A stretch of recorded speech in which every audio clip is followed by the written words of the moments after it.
mais um corte do Redcast. Não esqueça de deixar sua opinião nos comentários. Então, é uma combinação de fatores complexos que eu entendo a ciência do Wesley, que é o que ele defende, que eu acho maravilhoso, você tem que buscar dados e a compilação desses dados, e talvez a compilação desses dados só possam ser feitas por computadores muito complexos, porque conforme você vai avançando, você vai descobrindo outras relações muito difíceis de você, inclusive calcular mesmo, fazer a conta. E aí ele te dá uma situação muito mais precisa. Tá, como é que você resolve? Aí entra toda a complexidade da ciência, da parte humana dessa ciência. Por isso que eles defendem um tripé, não é só a parte química. Eu falei que só a parte química, mas eles têm são três coisas, e aí eles defendem que essas três coisas aí que vão dar o melhor tratamento, o melhor resultado, entendeu? Mas tem uma briga muito grande porque, sei lá, 80% da psicologia hoje no Brasil é feita de outra maneira. E eles estão começando esse movimento aí. Então é muito legal o que eles estão fazendo. Muito legal. Eles estiveram em Brasília aí semana passada, né? Tentando levar lá encontraram o Kim, encontraram todo mundo. Eu sei que teve uma palestra que ele foi cancelado, ele ia falar disso, eram 3 pessoas. Acho que era você. Não, nem vou falar mais disso, não. Ele tava lá comigo aquele dia. Mas não era disso, né? Não era disso, não. Mas é aquela mesma lá. É aquela mesma lá, pessoal. Isso aí. Era eu, Wesley e uma professora. Ele tava comigo aquele dia lá, exatamente. Só eu que tô perdido nessa história. E ele Deixa pra lá. E na verdade, a bronca era com ele. Era com ele. A bronca, vamos dizer assim, específica da parada já sei. era com ele. Por quê? Porque ele é o cara, lá dentro da Federal de Santa Catarina, tem um curso de psicologia, aonde ele e a galera dele lá do PBE, que a gente chama, né, do Psicologia Baseada em Evidência, eles são meio, né, não são bem-vindos ali, nem bem-vistos, nem nada. Então, na verdade, a treta grande lá dentro daquele dia era com ele. É ridículo, né, cara? As então pessoas são ridículas. Assim As pessoas querem... assim, o ambiente acadêmico era um ambiente justamente para o afloramento das ideias. Mas porra nenhuma. É um querendo mandar no outro e não sei o quê. Eita. E as universidades, no bem geral, difícil. inclusive as particulares, estão se tornando lugares, assim, bem... Total. Entra na PUC, é particular. Entra lá com uma camiseta... Ué, mas os professores das particulares, eles vieram da onde? Então, mas o problema é o seguinte... Verdade. O professor de verdade, eu até discuti isso esses dias num podcast, e a pessoa fala, pô, mas o Brasil é um país que está cheio de professores, o que não falta aqui é professor. Eu falei, não. Brasil tá cheio de gente em sala de aula. É isso mesmo. Que é muito diferente de ser professor. Professor a gente quase não tem no Brasil. Quase não tem. É raro. O professor, de verdade, ele é um artista. O professor, de verdade, ele te marca. Ele muda a forma de você pensar. Ele é literalmente um artista.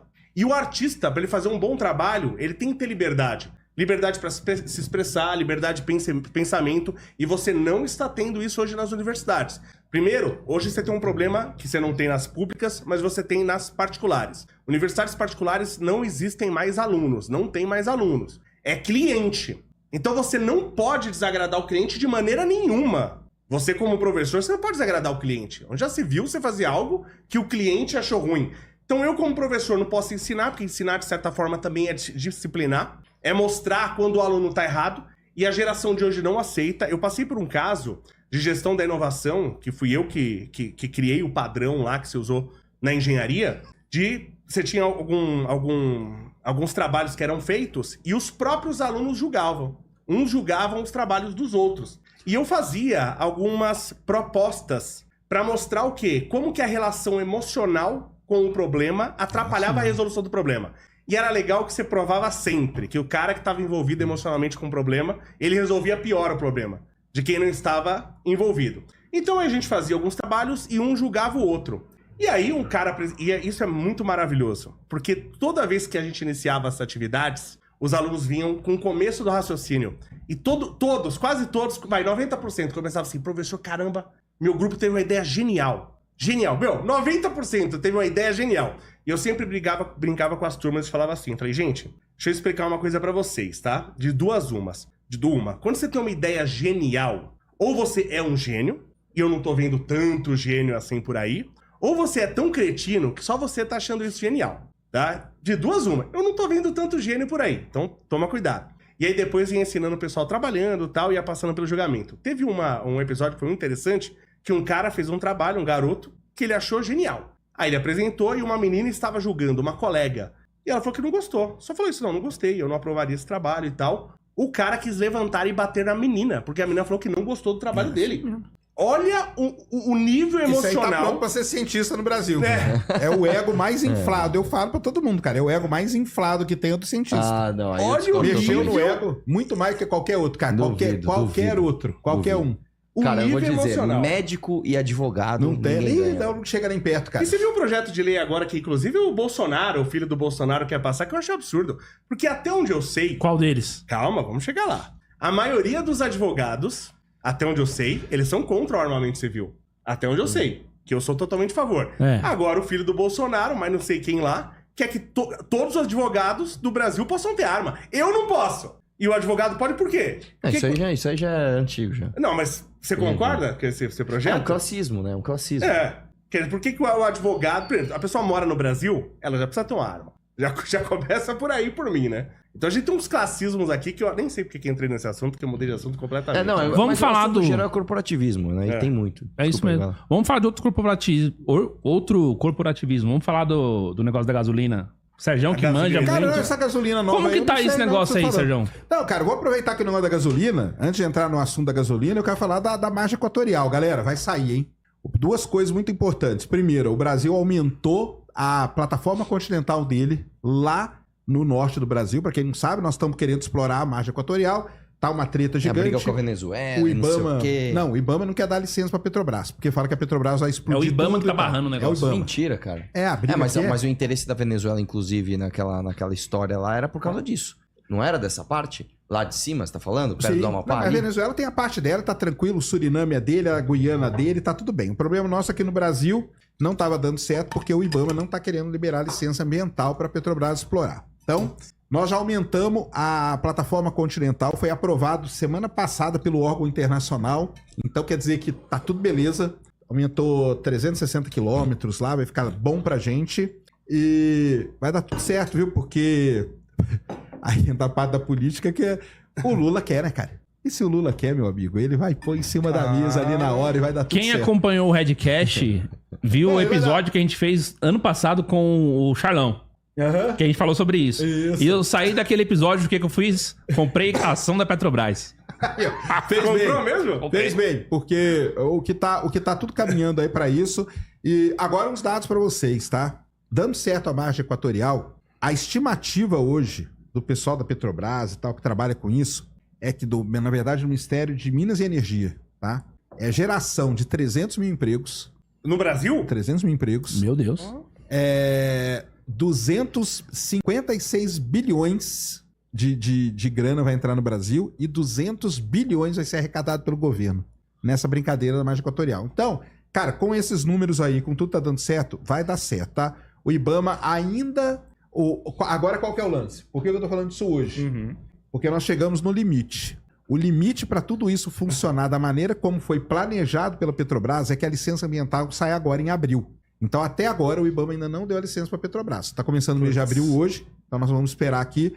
Provavelmente vai acontecer todo um arranjo político e aí temos que acompanhar. Acompanhe, tá? Eu sei que é chato demais esse assunto, galera. É muito chato, é triste. Você vê as coisas que você lê dos caras falando e tal, mas tem que acompanhar. Os deputados do Amapá estão felizão, porque o Amapá vai virar um dos estados mais ricos do Brasil, só de royalty, que vai arrecadar. Vai ser muita coisa, muita Dá pra coisa. comprar muito voto, né? E aí, galera cara, lá a é coisa foda. mais interessante é o Randolfo, né, cara? É muito bom, cara. Porque rebobina a fita, volta 3 horas atrás. Não, ninguém põe a mão, tal, não sei o quê. Não, agora eu quero. Olha que filho da mãe. Agora tem que ser. Lógico, Ô, cara. Sérgio, Tem deixa que eu explorar, né? Dele, cara. É grana na mão desses caras. Deixa eu Então, te fazer uma pergunta que eu ouço desde criança e é a tua área de petróleo, não entendo nada, né? Desde que eu nasci, que eu escuto que tem petróleo no mundo pra mais 50 anos. só é a mesma coisa eu. Eu era 20. Eu também. E aí, a gente tem petróleo Cara, no não mundo tem. pra quanto Não. tempo? Então, vamos explicar da onde que vem essa frasezinha aí. É. Ela vem do seguinte: se hoje não descobrir mais nada e a população aumentar do mesmo jeito e a demanda do petróleo aumentar do mesmo jeito, aí o pessoal faz uma conta Sim. e fala, se não descobrir nada com o petróleo que tem, dura-se 20 anos, 30 anos, 50 anos, aí o número que você ouviu na época. Mas era isso. Qual que é o petróleo tem duas coisas. Primeiro, a gente descobre Sim. margem equatorial. Margem equatorial, a reserva é o dobro do pré-sal. Só pra você ter uma ideia. Caramba. É o dobro do pré-sal, é muito petróleo. Cara, Mas é um petróleo bom pra refino? petróleo excelente, petróleo excelente. Quanto mais tarde você descobre, a tendência é que ele seja melhor, né? A Guiana, cara, aumentou em 4 vezes o PIB deles nos últimos anos por conta do petróleo da margem equatorial. Porque ele tem margem equatorial também, obviamente, É né? muita coisa, É cara. muita coisa. Cara, agora... Como será que a gente vai desperdiçar esse dinheiro Então, no Brasil? aí entra... Aí vem a maldição do petróleo. Não dá Será? certo, Eu acho que já dá com esse petróleo aí. Dá pra gente acabar pelo menos com o IPTU. Vamos no Brasil, né? listar a maldição do É a petróleo? maldição do É um petróleo. absurdo. Venezuela, país, Iraque, isso aí. Chama-se Irã. maldição do petróleo, cara. Aí Então, você eu não tem, tenho aí você estudado. tem ali alguns outros países que agora menos, mas no peraí, passado muito. Essa descoberta Arábia Saudita, coloca a gente num Catar. patamar de Venezuela, de quantidade de petróleo? igual a Venezuela, não porque, tem pô, como. Mas pera, Sérgio, Ah, você falou tá, que eram mas duas você- coisas. A primeira é que petróleo você descobre, e aí você ia falar uma segunda. Aí a segunda coisa é o seguinte, todo reservatório, toda reserva, por exemplo, bacia de Campos, existe um negócio chamado fator de recuperação, que é o quanto do petróleo que está ali que a gente recupera. Só para vocês terem uma ideia, o fator de recuperação da bacia de Campos é 25%. Então 75% do petróleo ainda está lá. Então Entendi. quando você... Por quê? Porque às vezes você não tem tecnologia ainda disponível para chegar em determinados pontos e Sim. tudo mais. Então, cada lugar, o do pré-sal é 38%, 40% fator de recuperação. Então você vai tendo esses dois fatores são importantes que entram nessa conta aí desse número que a galera fala, O tá? pessoal não fala também do aumento de rendimento dos motores, mesmo a combustão, que você tem algumas empresas... A Toyota tá fazendo um trabalho absurdo. vai aumentando. A emissão tudo, dos né? motores hoje é uma coisa inacreditável como é baixa. Sim. Agora, assim, o problema, que o Sérgio já trouxe várias vezes também aqui, é você ficar tirando petróleo do solo e jogando na atmosfera. Mas aí o Sérgio também já traz logo a grande esperança, que é o combustível lunar, que é o como é que é mesmo? Não, é o L3, né? L3. Aí a fusão, né? A fusão nuclear. E de combustível, né? Aí não compre ação de nenhuma empresa de hidrogênio, tá? Porque o hidrogênio é uma bolha. E a bolha já tá explodindo. A bolha em vários lugares. do A hidrogênio? bolha do hidrogênio. Porque é o seguinte: todo lugar que eu vou, a galera vem com o papo do hidrogênio pra cima de mim. Ah, mas tem o hidrogênio e tal, cara. Tem o hidrogênio, sim. A Petrobras mesmo, ela tem até um arco-íris de hidrogênio. É o hidrogênio verde, hidrogênio azul. Porque... Gelo cinza. É, porque Tem- depende da fonte da onde você tira Sim. o hidrogênio, né? Então eles dão uma cor lá pra indicar isso. Entendi. Qual que é o problema do hidrogênio, cara? São vários problemas. Primeiro, que para você produzir hidrogênio, você gasta muita energia. Você tem que fazer hidrólise Muita da água, é isso? Não é isso? Hidrólise direto. Segundo ponto, para armazenar o hidrogênio vira líquido. O hidrogênio não é líquido, ele é gás. Muita Então, pressão. Muita pressão, baixíssima Mas temperatura. eles querem armazenar em álcool agora. Eles estão... Aí existem N soluções alternativas para isso, que vai gastar coisa pra caramba também. Sim. E as empresas, né? A Europa, cara, ela tava a ponto de usar hidrogênio direto. Então, várias empresas de automóvel europeu, se não me engano, a BMW tem um carro movido a hidrogênio, acho que a Volvo tem um também, entendeu? Tem várias empresas que já tinham.